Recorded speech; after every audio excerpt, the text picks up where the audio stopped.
Sniper OPM terkapar, baku tembak pecah, 3 eksekutor KKB tewas dikepung prajurit TNI.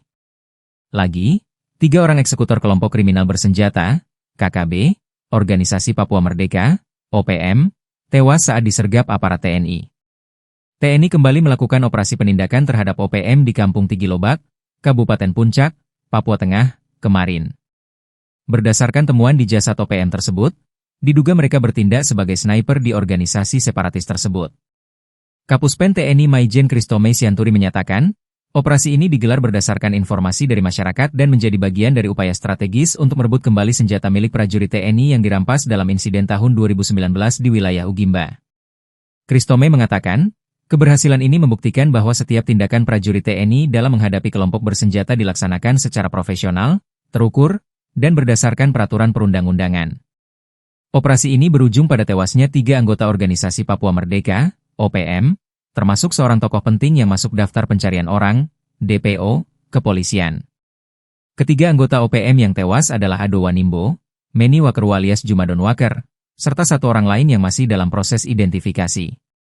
Ado Wanimbo diketahui menjabat sebagai Danwil Ugimba Kodap 8 Kemabu dan tercatat dalam DPO Polres Mimika sejak 2018.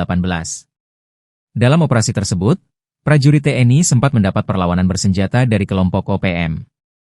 Namun, pasukan berhasil menguasai situasi dan mengamankan sejumlah barang bukti penting.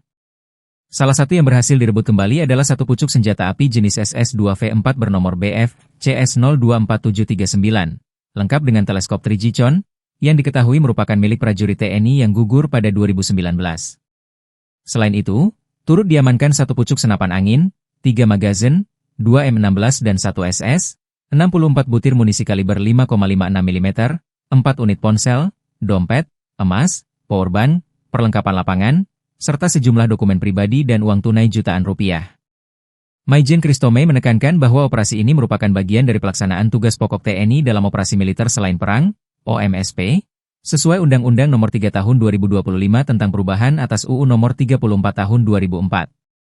Meski tindakan tegas dilakukan, TNI tetap mengedepankan pendekatan yang humanis dan dialogis dalam menciptakan stabilitas di Papua. Meskipun, ditemukannya senjata organik milik prajurit TNI yang gugur menjadi bukti nyata kekejaman kelompok separatis OPM yang merampas senjata setelah melakukan pembunuhan.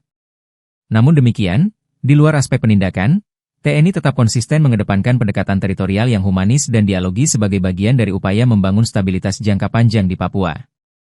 Lebih jauh, Kristome menyampaikan bahwa TNI tetap membuka pintu bagi anggota OPM yang ingin kembali ke pangkuan Negara Kesatuan Republik Indonesia, NKRI.